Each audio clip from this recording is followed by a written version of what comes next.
Então vamos à nossa parashá, nosso estudo da porção desta semana, Parashat Ki-Tisa. Essa é uma parashá que para mim ela é especial, porque ela é a parashá do meu aniversário, quando eu nasci, lá nos anos de 1980 e tantos. Esta era a parashá da semana, Parashat Ki-Tisa. Tá? Então eu sempre gosto muito dela e mais uma vez a oportunidade de trazer o estudo então sobre essa parashá hoje. Então Shemot, Êxodo 30, a partir do verso 11 até o 34, verso 35, esta é a porção, né? Haftará, a porção dos profetas, Melachim Aleph, 1 Reis 18, a partir do verso 1 até o 39, e a porção da Brit Hadashah, sugestão do Yaakov, Yohanan, João 14, verso 5 até o 21, tá? O nosso estudo hoje terá o seguinte tema, né? O que o Eterno quer de nós? Esse é o tema de hoje. O que o Eterno quer de nós, tá? Mas antes, vamos entrar nos tópicos, né? Quais são os tópicos aí da nossa porção, então?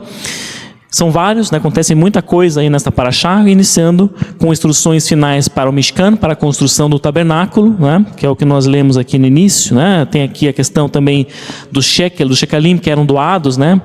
Enfim, tá? Tudo isso iniciando nessa parashá. Vai falar do Shabat, também nessa parashá, inclusive aquele trecho que nós cantamos aqui toda manhã de Shabat, Veshamru Vene Israel. Isso é um trecho desta parashá de hoje, né? Shemot, Êxodo, tá? E assim por diante. Essa parashá vai trazer o fatídico episódio do bezerro de ouro. Eu lembro que um ano eu trouxe um estudo aqui e falei que toda vez que eu ouvia que essa parashá era a parashá do meu aniversário, eu ficava um pouco triste, porque eu falava, nossa, justamente nessa parashá é a pior de todas, que é onde acontece o pecado do bezerro de ouro, né? Quando o povo de Israel fica, né, cansa, entre aspas, de esperar Moshe descer e fala, vamos fazer um Deus para nós aqui, né? E fazem lá, o Arão pega lá as joias e tudo mais e compõe lá o bezerro de ouro, né? E começam a fazer aquela idolatria ali. Então eu me entristeci, justamente a minha parashá é a que tem esse episódio terrível do bezerro de ouro. Mas ela não é sobre isso, essa parashá, né? Apesar de ter esse fato aqui. Temos também a argumentação de Moshe com o Eterno. Então, após, né, o povo cometer essa atrocidade, o Eterno fala com Moshe e Moshe ele argumenta com o Eterno em favor do povo. Vamos ter aqui a quebra das primeiras tábuas. Então Moshe tinha recebido, né, as tábuas da aliança, Luchot Abrit, as 2 tábuas com as 10 palavras, com os 10 mandamentos, né, que são o resumo da Torá. Então quando ele desce e vê aquele caos entre o povo, ele quebra, né, aquelas primeiras tábuas. Ele quebra as tábuas recebidas do Eterno. Depois o Eterno perdoa o povo, atendendo então aquele clamor, aquela argumentação de Moshe, né? Moshe, aqui também nessa parashá, o que acontece? Lembra aquele famoso episódio que Moisés pede para ver o Eterno? Me mostra, né, a sua face, e o Eterno fala, não, você não pode, ninguém pode me ver, né, nenhum ser humano pode me ver e sobreviver, mas faz o seguinte, vai lá na fenda da rocha, né, eu vou passar de costas, né, esse episódio está aqui nessa parashá. E a parashá vai encerrar falando então da composição das segundas tábuas. Então, o segundo conjunto de tábuas, né, porque o primeiro tinha sido quebrado, então o segundo conjunto das tábuas com as 10 palavras, tá? Então assim encerra a parashá. Mas, né, como falamos então, aqui temos várias coisas acontecendo aqui nessa parashá, além da questão do bezerro de ouro, né? E algumas delas são um tanto curiosas, por assim dizer. E dentre essas coisas curiosas, tem uma declaração de Moshe que é bem curiosa, estranha, sem sentido até, entre aspas, né? Que é justamente logo após o pecado do bezerro de ouro. Então o povo faz lá o bezerro de ouro, começa lá com aquela idolatria, aquele absurdo, sabe-se lá o que estavam fazendo ali ao redor daquele ídolo, né? E o Eterno lá no Sinai, lá em cima, ele fala com Moshe, Moshe, olha lá, o teu povo está fazendo. Fizeram um ídolo, estão lá adorando, dizendo que aquele é o Deus deles, que tirou eles do Egito, né? E aí Moshe, ele fala uma coisa, quando o Eterno faz essa, né, o Eterno conta para ele o que está acontecendo, o que Moshe diz, o que ele fala? Qual que é a primeira resposta que Moisés dá? Isso está lá em Êxodo 32, verso 11. E rogou Moshe às faces do Eterno, seu Deus, e disse: por que, Eterno, se acenderá o teu furor contra o teu povo? Esta é a fala de Moshe assim que ele ouve aquilo do Eterno. E aí a pergunta que fica, vamos pensar agora vamos pensar de uma maneira lógica, né? O que o Eterno tinha acabado de dizer para Moshe que estava acontecendo? Que o povo tinha feito um ídolo, que estava lá fazendo idolatria, adorando aquele ídolo, dizendo que aquele era o Deus que tinha tirado eles do Egito, né? E com que descaramento, vamos assim dizer, Moshe chega para o Eterno e fala: por que o Senhor está se irritando contra o teu povo? Não é estranho essa fala? Como assim, por quê? O Eterno tinha acabado de falar que aquele povo estava lá, tinha feito um ídolo e estava lá fazendo idolatria, orgias e sabe-se lá mais o que estavam fazendo.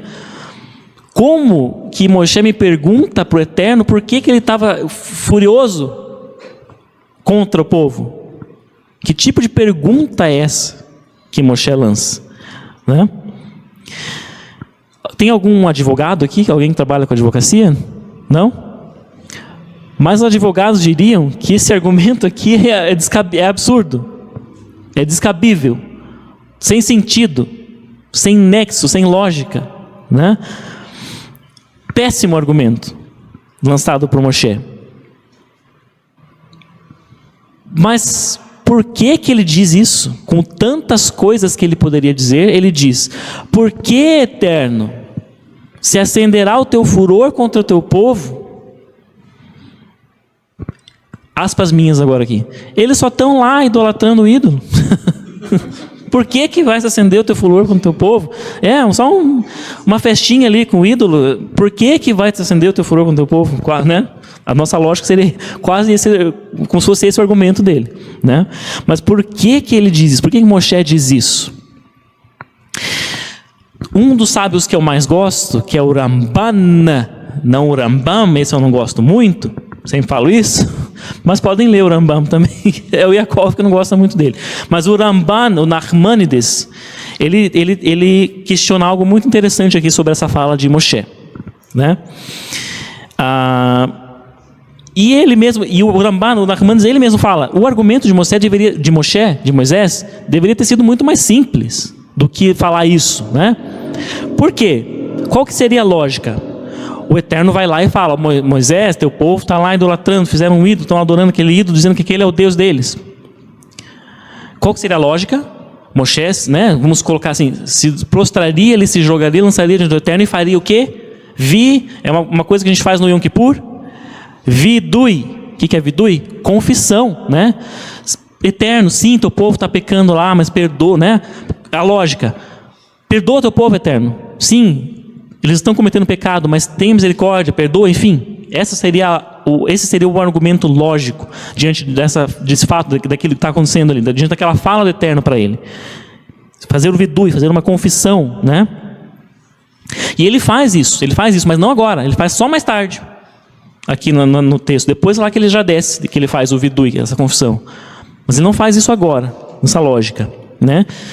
Seria fazer o caminho da teshuvá, né? Confessar em nome do povo, como representante do povo, confessar: sim, de fato estão pecando, por favor, perdoa, Eterno. Fazer a teshuvá pelo povo, né? Vamos assim dizer. Segundo Nachmanides, essa seria a lógica. Esse deveria ser o argumento de Moshe nesse instante, o mais simples, a confissão para fazer o retorno, o arrependimento, a teshuvá, tá? Então, por que Moshe tem a chutzpah? Isso é chutzpah. Quem sabe o que é chutzpah? A palavra hebraica, uma intrepidez, né? Entre aspas, de novo, entre muitas aspas, tá? Um descaramento de dizer isso aqui para o Eterno, em vez de fazer confissão e pedir perdão. De questionar o Eterno de por que ia se acender o furor do Eterno contra o povo dele. Por conta daquilo. Por que ele tem essa chutzpah de dizer isso? Essa é a questão do Nachmanides, ele vai questionar isso.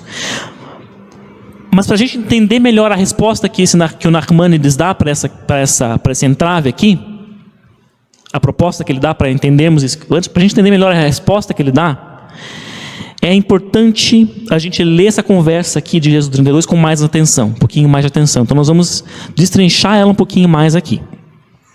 Vamos lá para o verso 7, capítulo 32 ainda. E falou o Eterno a Moshe: vai, desce, pois se corrompeu o teu povo, o qual fizeste subir da terra do Egito. Isso é o Eterno falando, né, para Moshe. Vai, desce, pois se corrompeu o teu povo, o qual fizeste subir da terra do Egito. Tem uma palavra que vocês já viram no hebraico ali, que eu destaquei, que é shichet. Shichet. É a palavra que o Eterno usa para corromper, o shichet. Tá? E ele usa este termo, né? E essa palavra, essa raiz, shichet, shin, het, tav, aparece num outro lugar na Torá, que vai ter um paralelo muito grande com isso que está acontecendo aqui. E este lugar é, vamos voltar para o princípio. Vamos lá, agora vamos voltar para Gênesis, porque é lá que aparece essa palavra, essa raiz na Torá. Gênesis 6, verso 12. E Deus viu a terra, e eis que estava nishratá, corrompida, pois havia rishrit, corrompido, toda a criatura o seu caminho sobre a terra.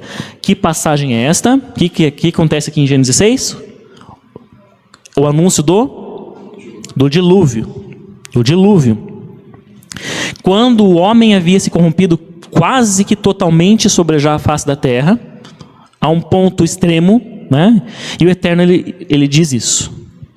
Ele usa esta mesma palavra, esta mesma raiz, que ele vai usar lá em Êxodo para falar do que estava acontecendo com Israel. Mesma raiz. Essa corrupção, mas uma corrupção de um nível extremo. Tá? É um nível extremo de corrupção. Essa raiz shechet. Então estas foram as palavras que anunciaram o dilúvio. Lá em Gênesis. Pronunciaram o dilúvio. Ou seja, da última vez na Torá que essas palavras foram usadas, aqui em Gênesis 6, veio o quê? Destruição. Aniquilação, eliminação. Porque essa palavra não vai aparecer depois na Torá, só aqui em Êxodo 32. Então a última vez que apareceu, houve aniquilação, houve extermínio, destruição.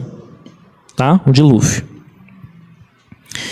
Como se agora em Êxodo 32, o Eterno estivesse dizendo assim para Moshe: olha, se corrompeu aí o teu povo, vai ser destruído, vai ser extinto, vai ser extinguido, eliminado.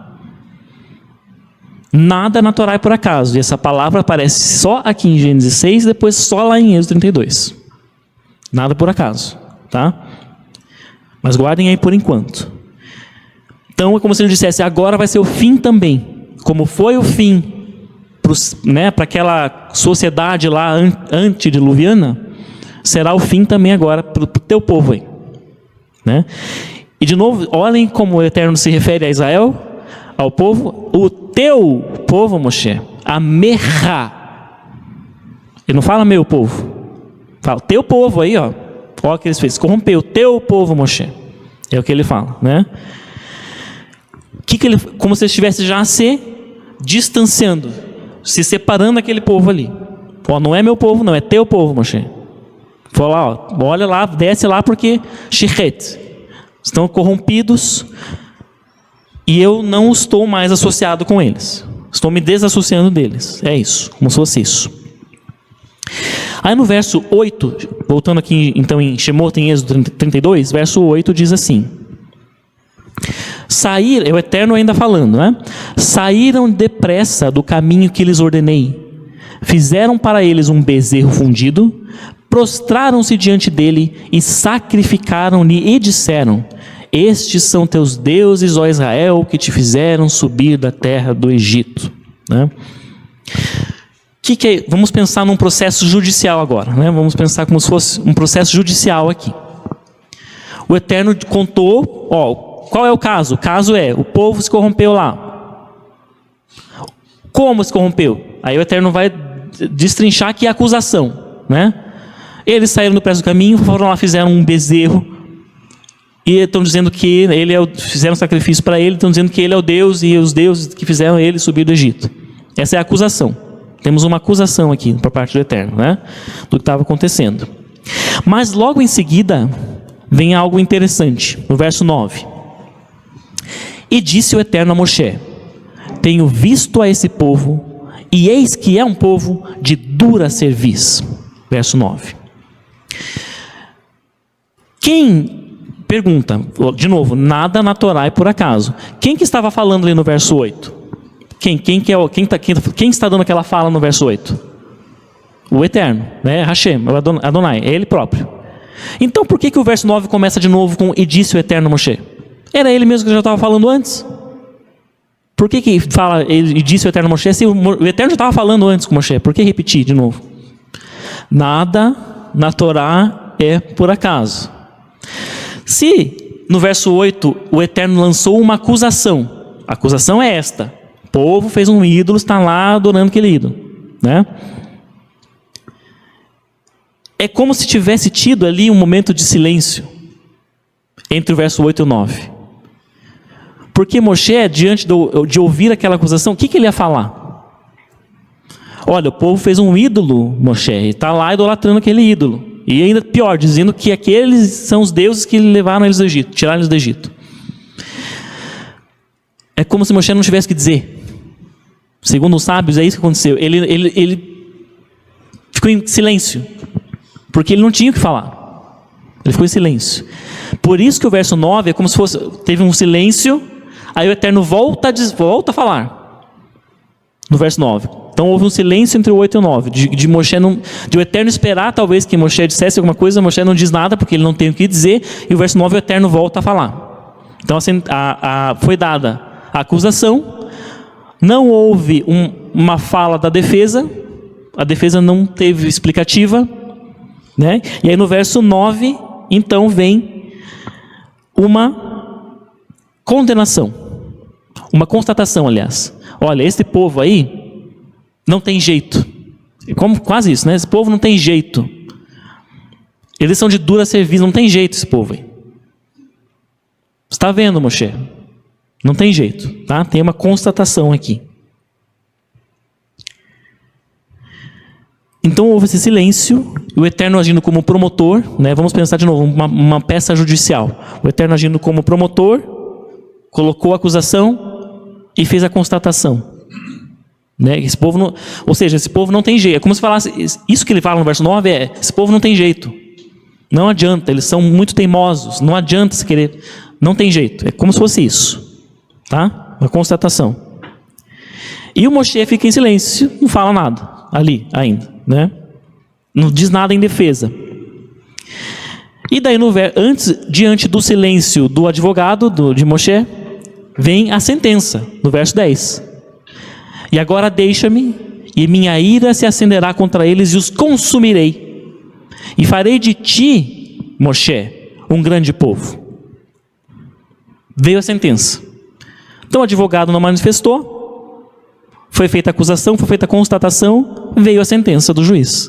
Então eu vou destruir, vou consumir esse povo, e você, Moshe, vai ser o meu novo povo aqui agora a partir de você. Tá? Veio a sentença. Mas tem algo curioso no que o Eterno diz também. Tem algo chave nisso que o Eterno está falando para Moshe, nesta sentença aqui no verso 10. Vamos prestar atenção em cada palavra que, mesmo na tradução está ok. Entendemos assim, porque no hebraico ele nos permite essa tradução. Obrigado, computador, já foi sozinho. E agora deixa-me, e minha ira se acenderá contra eles, e os consumirei. E farei de ti, Moshe, um grande povo. Tem duas palavras-chave aqui que estão, duas expressões-chave que estão sublinhadas. O que é agora deixa-me? Ele estava pedindo para Moisés sair da presença dele? Ou era o contrário? Ou era uma condição?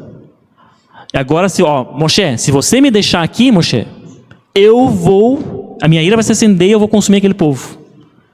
Não é sai daqui, Se você não estiver aqui, deixa-me, se você me deixar, o povo vai ser consumido. Segundo os sábios, isso aqui era uma condicional. Como você fala, se você sair da minha presença, Moshe, aqui agora, eu vou imediatamente consumir aquele povo.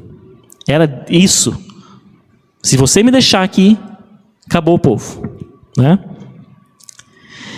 E segundo Rashi, segundo um dos principais estudiosos aí da Torá, né, uma das maiores referências, o Rashi, Moshe entendeu esta palavra do Eterno. E ele inferiu algo disso. E o que Moshe entendeu, segundo Rashi, foi: então, se eu não deixá-lo, se eu não sair daqui, ele não vai consumir o povo.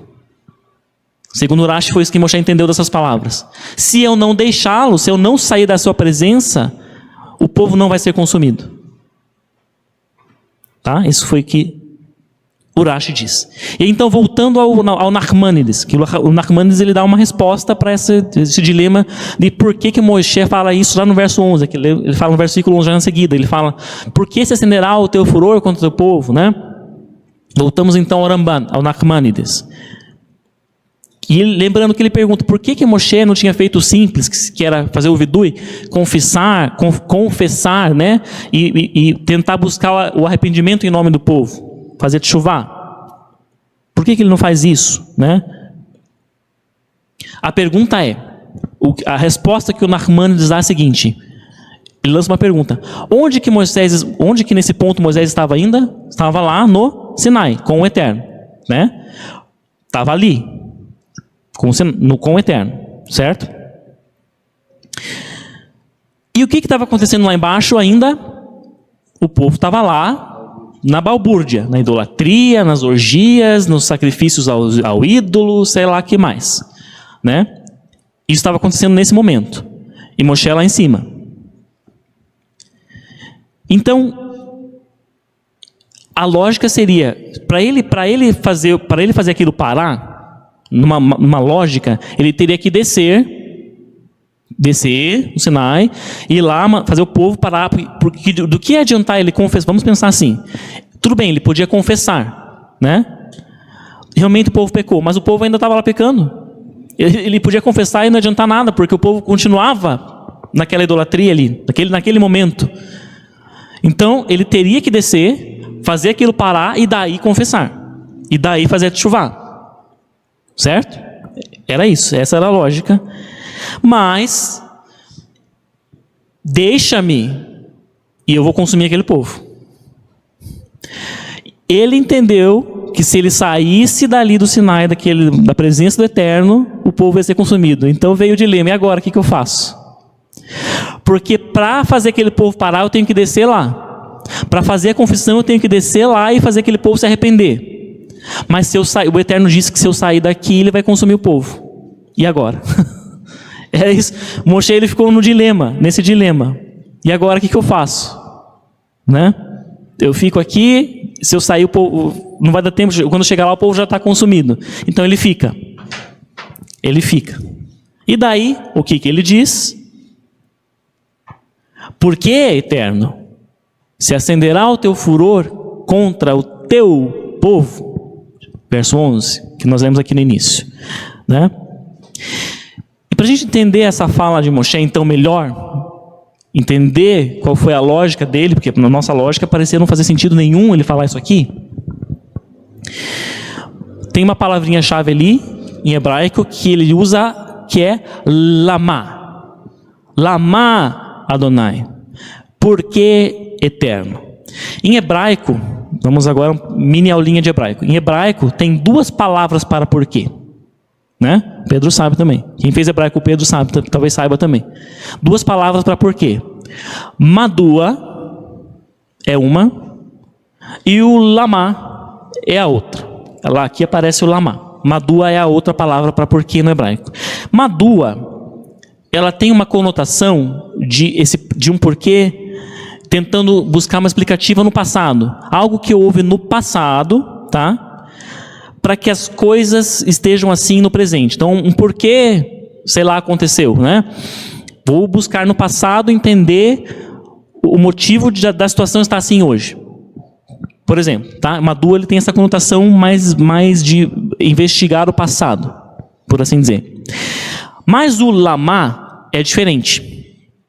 Lamá é a contração na verdade, ele é a contração de duas palavras. Le, que é para, e ma, que é que. Então, para quê? É um porquê meio para quê. Entenderam?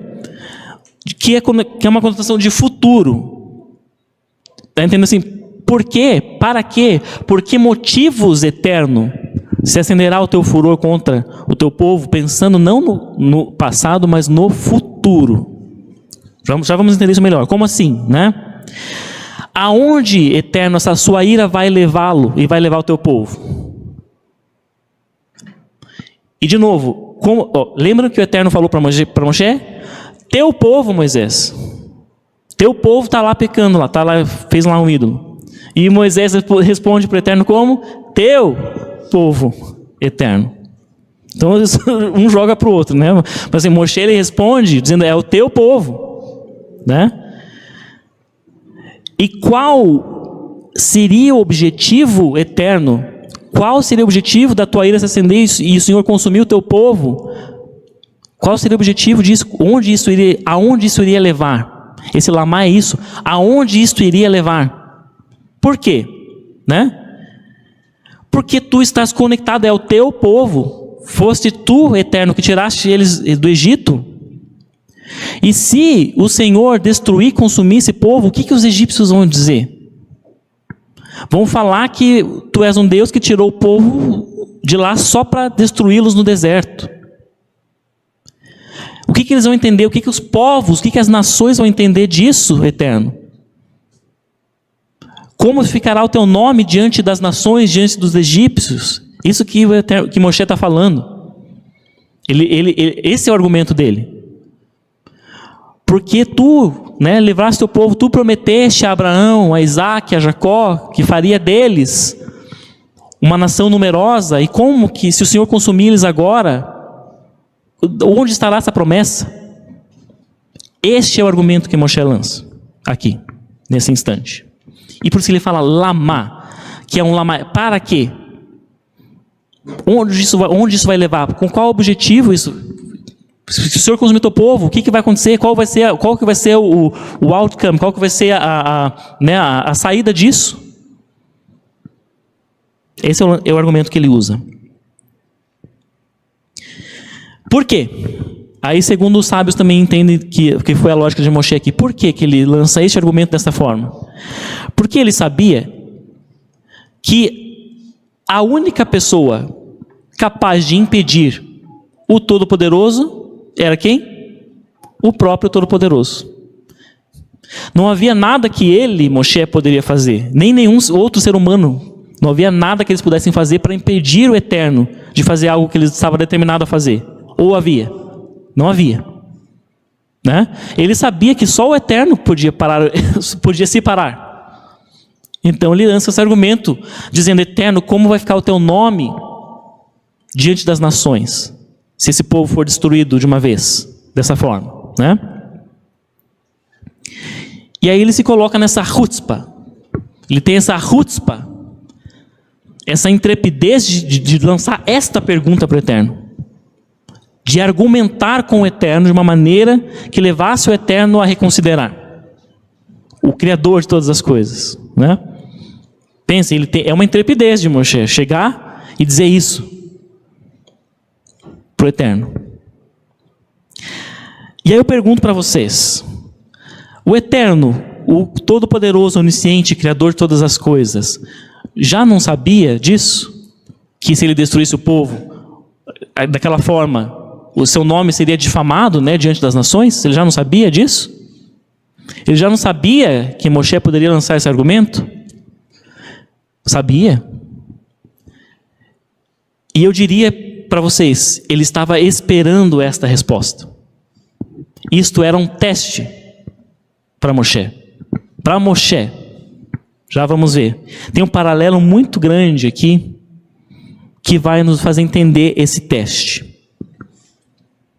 Tá ali. Continuação. Então, essa é a fala de Moshe, tá? Lembrando lá, que tiraste da terra do Egito com força grande e com mão forte, porque hão de falar os egípcios, isso é Moshe falando, recorda a Abraão, a Isaac e a Israel. Então ele faz todo, de novo, né? Ele fala, os egípcios vão pensar o quê se o Senhor destruir esse povo, né? Lembra que o Senhor prometeu para Abraão, para Isaac, para Jacó, que eles seriam uma grande nação. Então ele lança esse argumento, tá? E ele fecha com, volta-te do furor da tua ira e muda o pensamento de fazer mal ao teu povo. Esse é o argumento de Moshe, esse é o pedido de Moshe, né? Mas de novo, o Eterno, será que já não sabia disso? Sabia, e este era um teste crucial para Moshe. Ele estava testando Moshe aqui. E já vamos ver por quê. Então vamos voltar lá para Êxodo 2 e entender que associação existe, que associação é essa que existe entre isso aqui que está acontecendo nessa paraxá, ou a vida de Moshe, e um outro personagem da Torá. Então Êxodo 2:3 vai dizer o seguinte: e não podendo mais escondê-lo, tomou para ele um teva de junco e betumoa.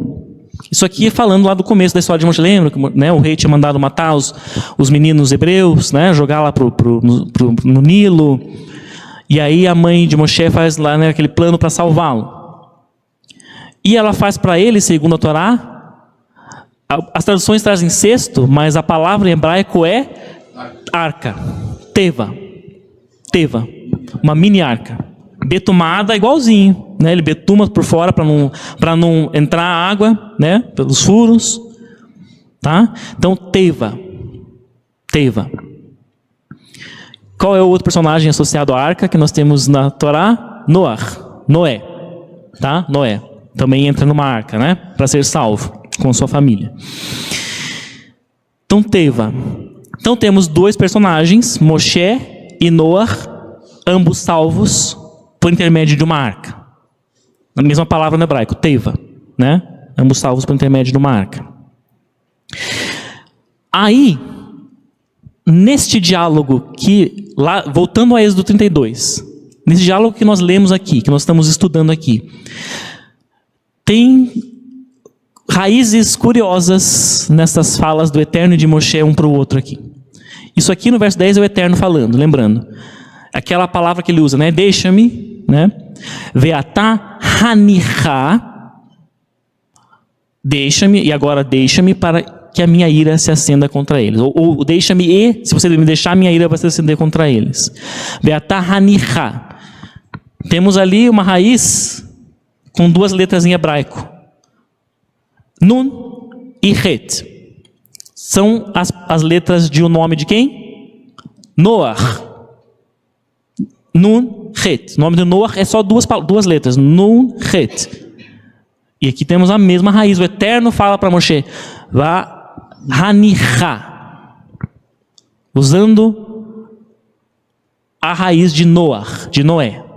Tá? Hanichá. Aí, no verso 12, quando Moshe responde, ele diz, volta-te do furor da tua ira e muda o pensamento, vá hanichem, de fazer mal ao teu povo. Ele também usa a raiz Noah, na sua contra-argumentação. Também, né? Hanichem.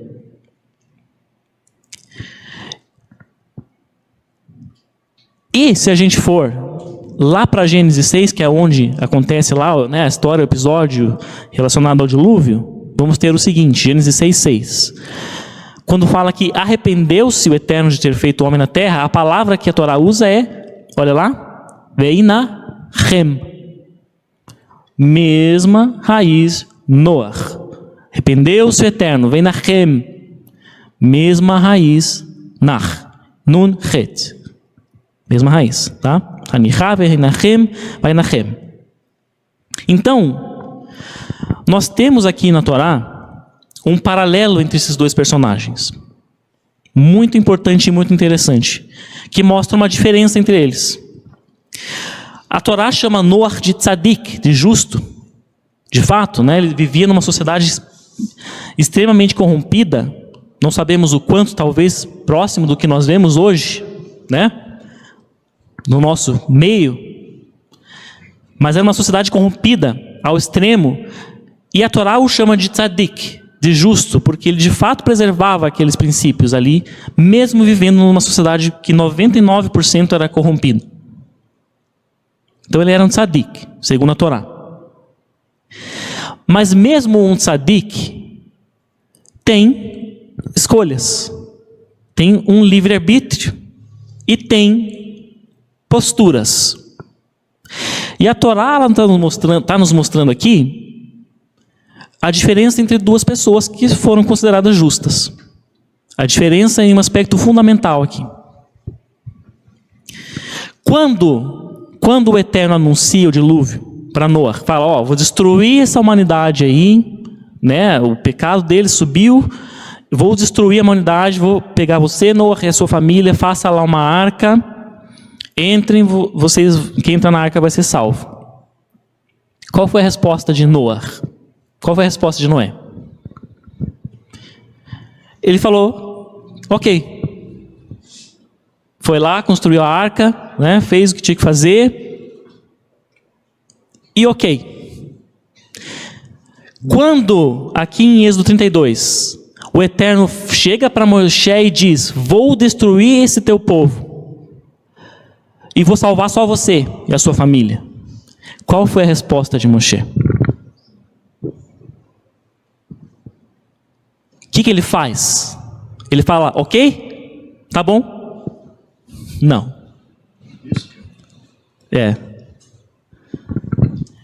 Ele intercede pelo povo que estava naquele momento cometendo uma atrocidade lá, pecando embaixo. Daquela forma que nós vimos, né? Com uma inteligência espiritual, por assim dizer. Mas ele intercede pelo povo. Ele não aceita esta proposta do Eterno, de ele ser o novo Noé. Por que o Eterno usa a raiz ali de Noé? Dizendo para ele, Moisés, você vai ser o meu novo Noé. Você vai ser o meu novo Noé. Me deixa que agora vai lá, que eu vou destruir esse povo, e você vai ser o meu novo Noé. E Moisés diz, não. Então, a diferença entre os dois justos, esses dois justos, é que um deles, Moisés, ele age da maneira que o Eterno estava esperando que ele agisse. O Eterno queria que ele se colocasse em prol do povo. O Eterno não queria destruir o povo. É claro que ele não queria, apesar do que estava acontecendo. Mas ele lança a escolha para Moisés. E Moisés dá a resposta que o Eterno estava esperando. Que é uma resposta de exercer atributos do quê? De misericórdia. Porque pense em Moisés, vamos pensar nele agora. Foi lá, subiu, estava lá 40 dias, noites, né? No Sinai, recebendo a Torá. Feliz, pense a glória disso, né? Ele está recebendo a Torá. E achando que estava tudo bem com o povo lá embaixo. O povo que ele tinha libertado do Egito. E daí vem o Eterno e fala para ele que o povo estava lá, tinha feito um ídolo. Se fosse você, como que você ia se sentir? Irritado, né, nervoso, mas não acredito que esse povo, eu deixei eles ali alguns dias, já estão lá cometendo essa atrocidade. E talvez ele tenha ficado irritado, nervoso. Mas ele age exercendo um atributo de misericórdia. E apesar do que estava acontecendo, ele clama em favor do povo. E diz, não, eu não aceito ser um novo Noé. Eu não quero ser um novo Noé. Mais adiante, nessa paraxá, ele vai falar, pode riscar o meu nome do livro da vida, mas poupa o teu povo, né? Então, a diferença entre Noé e Moisés aqui que a Torá nos põe é muito nítida. E Noé foi sim o justo, isso não faz dele menor. Mas nós, como justos, nós temos posturas e temos escolhas também dentro dessa nossa justiça. E Noé não fez o que Moshe fez. Noah não, ele podia ter feito a mesma coisa, não podia? Não, Eterno, não destrua as pessoas. Podia ter se desdobrado, clamado, sei lá, mas ele aceita. Noah aceitou, né? E foi assim, e assim foi. Moshe não. E quando a gente fala em exercer, caminhando para o final, né, atributos de misericórdia, lembre-se que ainda nessa paraxá, se eu não me engano, não lembro agora exatamente o trecho, é quando o Eterno vai se manifestar a Moshe com os atributos, os 13 atributos de misericórdia. Adonai, Adonai, El Rachum Vechanun, Erech Apayim Ve'erav Chesed Ve'emet. No Sefer Shalalafim. Tem uma oração que é feita, a gente faz geralmente no Yom Kippur, que são os 13 atributos de misericórdia que o Eterno lança. Eterno, Eterno, Deus de misericórdia, taranã, taranã, taranã. Tá? Por que o Eterno se manifesta assim para Moshe? Porque era isso, esse que era o ponto. Exercer os atributos de misericórdia do Eterno. E por que exercer os atributos de misericórdia do Eterno tem a ver com isso que o Eterno estava esperando de Moshe? Vamos lá para Brit Hadashah para a gente fechar, e quando Yeshua falar algo importante aqui, nós vamos entender talvez isso tudo. Então, Yohanan 14, versos 10 e 12. Quando nós lemos aqui durante o serviço, o início desse trecho, mas aqui Yeshua ainda está falando com os seus discípulos, né? E ele diz o seguinte: o Pai que vive em mim realiza suas obras. Confiem que estou unido ao Pai e que o Pai está unido a mim. Mas, se não puderem, ao menos confiem por causa das obras. Sim, digo-lhes, quem crê em mim fará também as obras que faço. Na verdade, fará coisas ainda maiores, porque eu vou para o Pai. E a gente muitas vezes entende isso aqui, muitas pessoas, a gente não digo, mas assim, muitas pessoas leem esse trecho e entendem coisas que não são o que está querendo ser dito aqui, diante disso que nós estudamos. Por quê? Primeira coisa, o Pai que vive em mim, né, que estou unido ao Pai, o Pai está unido a mim, não está falando de trindade aqui. O que Yeshua está falando aqui? O Pai que vive em mim realiza as suas obras. Né? Se vocês não puderem confiar que eu estou unido ao Pai, o Pai unido a mim, confiem por causa das obras. Que obras são essas que Yeshua está falando? Que obras são estas? Seriam estas? Os milagres que ele fazia? Os milagres de Yeshua, vamos pensar agora no Lama. Para quê? Os milagres de Yeshua, eles eram para si próprio, para fazer fama para si próprio, ou eles tinham o propósito de expressar o quê? Misericórdia.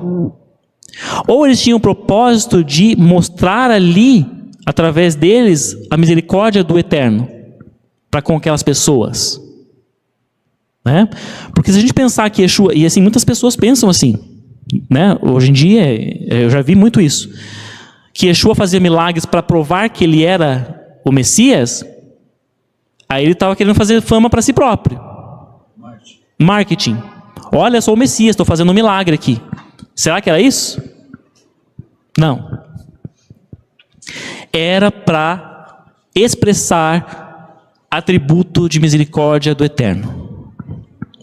Né? Expressar a misericórdia, os princípios do Eterno. Então, a segunda coisa aqui, quando se fala, né, a gente vê muito aí fora, vocês vão fazer obras ainda maiores. E as pessoas entendem assim, então eu vou estar lá diante de uma multidão e vou fazer assim e todo mundo vai ser curado, porque é uma obra maior. Uau! Será que é isso que Yeshua está falando? Essas obras maiores? Ou são obras que revelem a misericórdia do Eterno?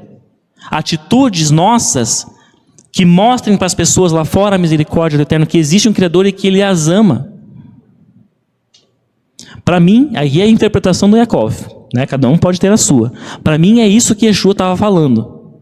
Essas obras maiores que Ele fala que nós faríamos, não são coisas grandiosas à vista, Coisas, meu Deus do céu. Olha lá, o Yaakov fez uma cura lá que curou 200.000 pessoas.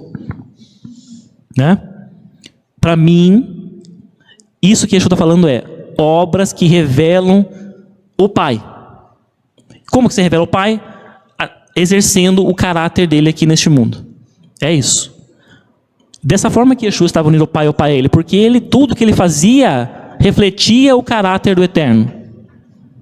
Tudo que ele fez, tudo que ele falou, refletiu o caráter do Eterno e expressava os princípios do Eterno, do caráter do Eterno, o atributo de misericórdia que o Eterno tinha esperado de Moshe, lá em Êxodo. É isso. Isto é fazer as obras maiores, né? Para mim. Então, quando eu falei que o tema do estudo era esse, o que Hashem espera de nós, a gente tem aqui na Torá, nesta paraxá, a resposta. Ele espera que nós, assim como ele, porque, convenhamos, quantas vezes nós pisamos na bola? Falo por mim agora. Quantas vezes diariamente a gente pisa na bola? Mesmo a gente estudando a Torá todo dia, mesmo a gente estando aqui, né, e fazendo serviço eterno, mesmo a gente estando num contexto abençoado de podermos estar aqui, nós pisamos na bola. Eu, pelo menos, ainda tenho que melhorar muito, né? Nós pisamos na bola. E o Eterno está ali todo dia pronto para nos perdoar. Então, por que nós não temos que ser igual com as pessoas em geral, né? E clamarmos por elas. E nos colocarmos em favor delas. Então, o que o Eterno espera de nós é o que ele esperava de Moshe. E foi o que Moshe deu para o Eterno, aquilo que ele estava esperando, que é agir com misericórdia. Exercer o caráter do Eterno é esse. Amém?